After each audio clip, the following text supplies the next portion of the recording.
नमस्कार। Tunes audio में आप सभी का स्वागत है। आज हम एक ऐसे नाटक की दुनिया में उतर रहे हैं जो मस्ती, मोहब्बत और थोड़ी सी शरारत से भरपूर है। हाँ बिल्कुल, हम बात कर रहे हैं विलियम शेक्सपियर के बेहद मशहूर नाटक ट्वेल्थ नाइट और व्हाट यू विल की। ये एक ऐसी कहानी है जिसमें पहचान की अदला बदली है, प्रेम के कई रंग हैं और जबरदस्त हास्य का संगम है। बिल्कुल। और यह विश्लेषण, जैसा कि हमारे नियमित श्रोता जानते ही होंगे, घनश्याम सर के गहन अध्ययन और संपादन पर आधारित है। हमारी कोशिश रहेगी कि इस नाटक की परतों को खोलें और उन जरूरी पहलुओं पर रोशनी डालें जो अक्सर शायद नजरअंदाज हो जाते हैं। और हाँ, यह चर्चा खासकर assistant professor, UGC net, set, TGT, PGT, LT grade, GIC जैसी परीक्षाओं और इंग्लिश लिटरेचर से जुड़ी अन्य प्रतियोगी परीक्षाओं की तैयारी करने वालों के लिए काफी उपयोगी साबित हो सकती है। हम मुख्य किरदारों, विषयों और बेशक उन यादगार पंक्तियों पर ध्यान केंद्रित करेंगे जो इस नाटक को इतना खास बनाती हैं। तो चलिए फिर देर किस बात की, शुरू करते हैं इलीरिया की इस दिलचस्प दुनिया की पड़ताल। सबसे पहले इस नाटक की पृष्ठभूमि समझ लेते हैं। ट्वेल्थ नाइट एक रोमांटिक कॉमेडी है ना? जी हाँ, इसे एक रोमांटिक कॉमेडी माना जाता है। शेक्सपियर ने इसे लगभग 1601-1602 के आसपास लिखा होगा, ऐसा मानते हैं। रोमांटिक कॉमेडी यानी कि एक ऐसा नाटक जिसमें प्रेम कहानी केंद्र में होती है, हास्य भी खूब होता है और अंत अक्सर सुखद होता है, मतलब शादी ब्याह के साथ। और इसे पहली बार प्ले कब किया गया? इसे पहली बार 1602 में प्ले किया गया था और लिखित रूप में ये 1623 में प्रकाशित फर्स्ट फोलियो में सामने आया। अच्छा, फर्स्ट फोलियो मतलब शेक्सपियर के नाटकों का पहला संग्रह जो उनके निधन के बाद उनके दोस्तों ने प्रकाशित करवाया था। ये तो बहुत महत्वपूर्ण है क्योंकि इसी से हमें उनके कई नाटकों का विश्वसनीय पाठ मिला है। बिल्कुल सही कहा। और नाटक का जो उपशीर्षक है, और व्हाट यू विल, वो भी बड़ा दिलचस्प है।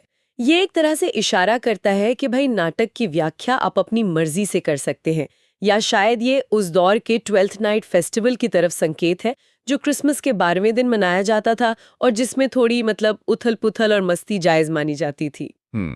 कहानी इलीरिया में सेट है जो एड्रियाटिक सी के पास एक काल्पनिक जगह है और इसकी शुरुआत ही काफी नाटकीय है, एक समुद्री तूफान और जहाज का डूबना। हाँ बिल्कुल। इस हादसे में जुड़वा भाई बहन हैं, वियोला और सेबेस्टियन। वो बिछड़ जाते हैं। दोनों समंदर के किनारे अलग अलग जगह पहुंचते हैं और दोनों यही मान लेते हैं कि दूसरा डूबकर मर गया है। यहीं से कहानी की बुनियाद पड़ती है असल में। और वायोला जो अकेली है, असुरक्षित महसूस कर रही है, वो एक बड़ा कदम उठाती है। पुरुष का वेश धारण कर लेती है, अपना नाम रखती है सिजेरियो और पहुंच जाती है इलेरिया के ड्यूक ओर्सिनो के दरबार में नौकरी करने। ये डिस्गाइज यानी वेश बदलना नाटक का एक केंद्रीय तत्व बन जाता है ना? हाँ बिल्कुल। और यहीं से चीजें उलझनी शुरू होती हैं। ड्यूक ओर्सिनो है जो काउंटेस ओलिविया के प्यार में, आप कह सकते हैं, बुरी तरह गिरफ्तार हैं। लेकिन ओलिविया अपने भाई की मौत के शोक में डूबी हुई हैं। वो किसी से मिलना नहीं चाहती, खासकर ओर्सिनो के प्रेम संदेशों से तो बिल्कुल नहीं। तो ओर्सिनो क्या करता है? वो अपने नए भरोसेमंद सेवक सिजेरियो यानी कि वायोला को अपना प्रेम दूत बनाकर ओलिविया के पास भेजता है। कितनी विडंबनापूर्ण स्थिति है। यही तो अब स्थिति देखिए। ओर्सिनो ओलिविया से प्यार करता है। ओलिविया को पुरुष वेशधारी वायोला सिजेरियो से प्यार हो जाता है। अच्छा। और वायोला खुद अपने मालिक ड्यूक ओर्सिनो के प्रति आकर्षित होने लगती है। ये क्लासिक लव ट्रायंगल है, लेकिन पहचान की अदला बदली ने इसे, कह सकते हैं, और भी जटिल बना दिया है। वायोला खुद इस डिस्गाइज की उलझन को महसूस करती है। मुझे याद है एक जगह वो कहती है, डिस्गाइज आई सी दाउ आर्ट अ विकेडनेस। उसे एहसास होता है कि ये भेष बदलना कितनी मुश्किलें खड़ी कर रहा है। शायद ये एक तरह की बुराई ही है। हाँ, वो जानती है कि इस वेश ने अनजाने में ही सही ओलिविया को धोखा दिया है और खुद उसके लिए भी मुश्किलें पैदा कर दी हैं। और वो समय की भूमिका पर भी टिप्पणी करती है जब वो कहती है, ओ time, thou must untangle this knot I. It is too hard a knot for me to untie. उसे लगता है कि ये गांठ इतनी उलझ गई है कि इसे सिर्फ वक्त ही सुलझा सकता है, उसके बस की बात नहीं। ये भाग्य और समय पर एक तरह की निर्भरता दिखाता है। चलिए अब थोड़ा प्रेम के विषय पर आते हैं जो इस नाटक के केंद्र में है। ड्यूक ओर्सिनो की शुरुआती पंक्तियां तो बहुत ही प्रसिद्ध हैं। बिल्कुल। नाटक की शुरुआत ही होती है ओर्सिनो के इन शब्दों से, if music be the food of love play on. वो संगीत को प्रेम की खुराक मानता है और चाहता है कि उसे इतना संगीत सुनाया जाए कि उसका मन भर जाए, वो ऊब जाए। हाँ, वो आगे कहता है, give me excess of it, that surfeiting the appetite में सिकन एंड सो डाई। क्या ये सच्चा प्रेम है या प्रेम के विचार से ही प्रेम? ऐसा लगता है जैसे वो प्रेम की भावना में बस डूबना चाहता है, शायद असलियत से ज्यादा। ये एक दिलचस्प सवाल है, बिल्कुल। ओर्सिनो का प्रेम बहुत काव्यात्मक है, रुमानी है और शायद थोड़ा आत्मकेंद्रित भी लगता है। वो प्रेम की तीव्रता और अस्थिरता पर भी हैरान होता है। O spirit of love, how quick and fresh art thou. और वो कल्पना यानी फैंसी की उड़ान को सबसे ऊंची चीज मानता है। So full of shapes is fancy that it alone is high fantastical. उसके लिए प्रेम का अनुभव कल्पना और भावनाओं की उड़ान से जुड़ा है। और सीनो के इस रोमानी प्रेम के समानांतर नाटक में एक और दुनिया चल रही है, ओलिविया के घर में। वहाँ माहौल बिल्कुल अलग है। हाँ, वहाँ एक मजेदार सबप्लॉट चल रहा है जिसके मुख्य किरदार हैं ओलिविया के चाचा सर टोबी बेल्च, जो हमेशा नशे में धुत और मस्ती के मूड में रहते हैं। उनके मूर्ख साथी हैं सर एंड्रयू अग्योचिक, जिसे सर टोबी ने ओलिविया से शादी का झूठा सपना दिखा रखा है, और ओलिविया की तेज तर्रार नौकरानी है मरिया। और इन सब का निशाना बनता है ओलिविया का अहंकारी और खुद को बहुत नेक समझने वाला स्टुअर्ट, घर का प्रबंधक मैलवोलियो। मरिया एक शरारत सोचती है मैलवोलियो को सबक सिखाने के लिए। जी। मरिया ओलिविया की लिखावट की नकल करके एक खत लिखती है और उसे ऐसी जगह गिरा देती है जहां मैलवोलियो को वो मिल जाए। खत में ऐसा लिखा होता है मानो ओलिविया मैलवोलियो से प्यार करती है और उसे कुछ अजीबोगरीब हरकतें करने को कहती है, जैसे पीले मोजे पहनना और क्रॉस गार्टर लगाना और हर समय मुस्कुराते रहना। और इसी खत में वो प्रसिद्ध पंक्तियां हैं जो अक्सर दोहराई जाती हैं। Some are born great, some achieve greatness and some have greatness thrust upon him. Malvolio फौरन मान लेता है कि ये उसके लिए ही लिखा गया है और वो ग्रेटनेस अचीव करने या थ्रस्ट अपॉन होने की कगार पर है। क्या बात है! ये दिखाता है कि मैलवोलियो कितना आत्ममुग्ध है। वो तुरंत इस झूठे प्रेम के जाल में फंस जाता है। ये सब प्लॉट हमें सामाजिक व्यंग्य भी दिखाता है। मैलवोलियो खुद को दूसरों से बेहतर और ज्यादा वर्चुअस यानी सदाचारी समझता है। बिल्कुल। और जब वो सर टोबी और उसके साथियों को देर रात गाने बजाने और मस्ती करने से रोकता है, तो सर टोबी का जवाब तो कमाल का है। Dost thou think because thou art virtuous there shall be no more cakes and ale. क्या तुम्हारे नेक होने से दुनिया में मौज मस्ती खाना पीना बंद हो जाएगा? क्या कहने! ये पंक्ति नैतिकता के नाम पर जीवन के सहज आनंद का गला घोटने की प्रवृत्ति पर करारा व्यंग्य है। शेक्सपियर यहाँ दिखा रहा है कि दुनिया में हर तरह के लोगों के लिए जगह है, सिर्फ कठोर नियमों में बंधे लोगों के लिए नहीं।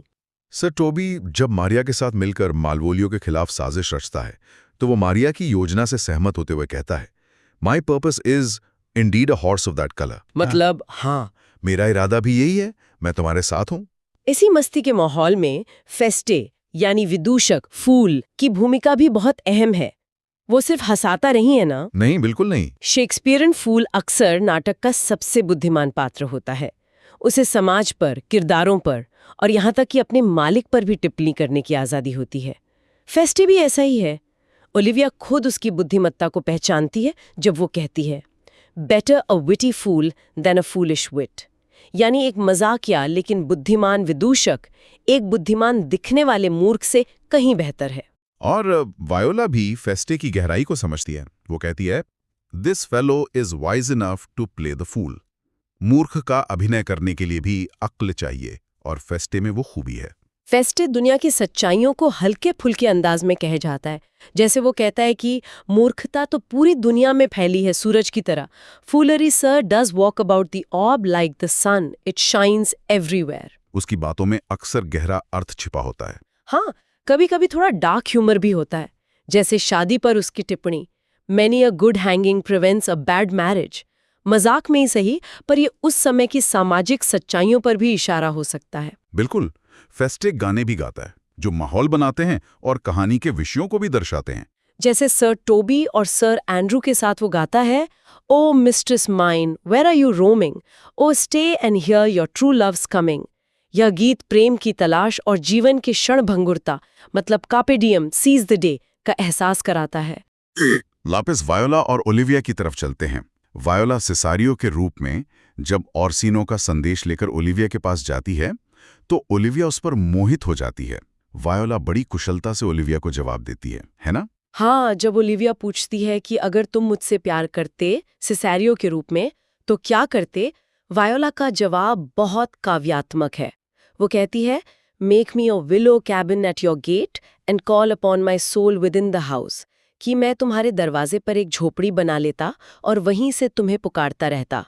ये पंक्तियां दिखाती हैं कि वायोला में कितनी गहराई और जुनून है, भले ही वो यहाँ किसी और के लिए बोल रही है। दूसरी तरफ ओलिविया का प्रेम ज्यादा अचानक और शायद थोड़ा सतही लगता है। वो प्रेम पर अपनी राय भी रखती है। Love sought is good but given unsought is better. मांगा हुआ प्यार अच्छा है पर बिना मांगे मिला प्यार ज्यादा बेहतर। क्या वो सिसारियो के प्रति अपने अचानक आकर्षण को सही ठहरा रही है? हो सकता है। ये पंक्ति दिखाती है कि वो मानती है कि सच्चा प्यार अचानक ही होता है, योजना बनाकर नहीं। ये ऑर्सिनो के लगातार प्रयास करने वाले प्रेम के विपरीत है। नाटक हमें प्रेम के कई रूप दिखाता है। ऑर्सिनो का वो आदर्शवादी प्रेम, ओलिविया का अचानक वाला प्रेम, वायोला का छुपा हुआ और गहरा प्रेम, और यहाँ तक कि सर टोबी और मारिया के बीच पनपता व्यवहारिक प्रेम भी। वायोला की छुपी हुई पहचान उसे कई मुश्किलों में डालती है। एक बहुत ही मार्मिक क्षण आता है जब वो ऑर्सिनो से अपनी काल्पनिक बहन के बारे में बात करती है, जो असल में वो खुद है। हाँ, वो कहती है कि उसकी बहन ने अपने प्रेम को कभी जाहिर नहीं किया और वो अंदर ही अंदर घुटती रही। और फिर वो कहती है, I am all the daughters of my father's house and all the brothers too. ये पंक्तियां उसके अकेलेपन को, अपने भाई सेबेस्टियन के खोने के दुख को और उसकी अनोखी स्थिति, मतलब एक ही समय में बेटा और बेटी होने की, उसको दर्शाती हैं। इसी बातचीत में ऑर्सिनो उसे सलाह देता है कि औरत को हमेशा अपने से बड़े आदमी से शादी करनी चाहिए। Let still the woman take an elder than herself. ये उस समय की एक आम धारणा को दिखाता है जो नाटक के अंत में होने वाले जोड़ों जैसे ओलिविया और सेबास्टियन से मेल नहीं खाता। ये छोटी छोटी बातें उस समाज की झलक देती हैं जिसमें कहानी घट रही है। जैसे मारिया सर एंड्रयू एग्विची के बारे में कहती है, he is very well favoured and he speaks very shrewishly. मतलब वो दिखने में तो अच्छा है पर बातें बड़ी बेवकूफ़ी भरी करता है। ये मूर्ख अभिजात्य वर्ग पर एक टिप्पणी है। और जब वायोला पर एंटोनियो, जो सेबास्टियन का रक्षक है, उससे दोस्ती के कारण झूठा आरोप लगता है और उसे सर एंड्रयू से तलवारबाजी के लिए मजबूर किया जाता है, तो वो अपनी बेगुनाही की कसम खाती है। By innocence I swear and by my youth. ये उसकी लाचारी और ईमानदारी को दिखाता है। आखिरकार कहानी का क्लाइमैक्स तब आता है जब सेबास्टियन, जिसे सब मरा हुआ मान रहे थे, इलीरिया पहुंचता है। अब क्योंकि वो बिल्कुल वायोला सिजेरियो के रूप में जैसा दिखता है, भ्रम और बढ़ जाता है। ओलिविया उससे शादी कर लेती है, ये सोचकर कि वो सिजारियो है। और फिर अंत में भाई बहन का मिलन होता है। सारी गलतफहमियां दूर होती हैं, पहचान उजागर होती है। ड्यूक ऑर्सिनो जब जानता है कि सिजारियो असल में वायोला है और वो उससे प्यार करती है, तो वो उससे शादी करने का फैसला करता है। यहाँ फेस्टे के गीत की वो पंक्ति याद आती है, journeys and in lovers meeting. यात्राओं का अंत प्रेमियों के मिलन में होता है। 2 शादियां तय हो जाती हैं, ऑर्सिनो और वायोला की, और ओलिविया और सेबास्टियन की। सर टोबी और मरिया भी शादी कर लेते हैं। तो मतलब सब कुछ ठीक हो गया, एक परफेक्ट हैप्पी एंडिंग। ज्यादातर तो हाँ, लेकिन पूरी तरह नहीं। मुल्वोलियो का क्या हुआ? उसे अंधेरे कमरे में बंद रखा गया, उसका मजाक उड़ाया गया। जब उसे अंत में छोड़ा जाता है और उसे पता चलता है कि उसके साथ धोखा हुआ है, तो वो गुस्से और अपमान से भरा होता है। हाँ, उसकी आखिरी पंक्तियां काफी कड़वी हैं। Are be revenged on the whole pack of you. वो बदला लेने की कसम खाकर वहां से चला जाता है। ये अंत में एक खटास छोड़ जाता है। कॉमेडी के बावजूद किसी के साथ हुई नाइंसाफी का एहसास रह जाता है। बिल्कुल, ये दिखाता है कि उत्सव और मस्ती की भी एक कीमत होती है और हर किसी के लिए अंत सुखद नहीं होता। और इसी भावना को फेस्टे अपने अंतिम गीत में पकड़ता है। When that I was and a little tiny boy, with hey ho the wind and the rain। ये गीत जीवन के सफर, बचपन से बुढ़ापे तक आने वाली मुश्किलों, हवा और बारिश और समय के बीतने की बात करता है। ये कॉमेडी के हल्के फुल्के माहौल के बाद एक ज्यादा गहरी, थोड़ी उदास सी धुन छेड़ता है। और फेस्टे मेल्वोलियो से कहता है, and thus the whirligig of Ime brings in his revenges। यानी समय का घूमता हुआ पहिया या चक्की कह लें, अपना बदला लेता है, या कह सकते हैं कि कर्मों का फल मिलता है। ये पंक्ति मैल्वोलियो के पतन को एक तरह से भाग्य या समय के न्याय के रूप में देखती है। क्या ये सचमुच न्याय है या सिर्फ क्रूरता? ये सवाल दर्शक के मन में रह जाता है। यही इस नाटक की खूबी है। ये सतह पर एक हल्की फुल्की रोमांटिक कॉमेडी है, लेकिन इसमें गहरे विषय भी हैं। प्रेम की अलग अलग परिभाषाएं, पहचान का संकट, सामाजिक दिखावा, बुद्धिमत्ता और मूर्खता के बीच की रेखा, खुशी और दुख का साथ साथ चलना। तो संक्षेप में कहें तो ट्वेल्थ नाइट हमें हंसाता है, सोचने पर मजबूर करता है और अंत में शायद थोड़ा उदास भी कर देता है। ये दिखाता है कि इंसान कितने जटिल होते हैं और जीवन हमेशा सीधा सरल नहीं होता। बाहरी रूप अक्सर धोखा दे सकता है और सच्चा प्यार अप्रत्याशित जगहों पर मिल सकता है। और ये नाटक हमें याद दिलाता है कि समय का चक्र घूमता रहता है, चीजें बदलती हैं और हर क्रिया की प्रतिक्रिया होती है। बिल्कुल। मैल्वोलियो का अंत हमें सोचने पर मजबूर करता है कि मजाक और अपमान के बीच की रेखा कितनी महीन हो सकती है। बिल्कुल, ये एक ऐसा नाटक है जिसे बार बार पढ़ा और देखा जा सकता है और हर बार कुछ नया मिलता है। हमें उम्मीद है कि ट्वेल्थ नाइट पर इस चर्चा ने इस नाटक को और गहराई से समझने में मदद की होगी। और याद रखें, ये विस्तृत विश्लेषण घनश्याम सर के नोट्स और संपादन का परिणाम है। जी हाँ, और जैसा कि हमने शुरू में कहा था, ये विश्लेषण assistant professor, UGC net, set, TGT, PGT, LT grade, GIC और अन्य इंग्लिश लिटरेचर प्रतियोगी परीक्षाओं के दृष्टिकोण से भी काफी महत्वपूर्ण है।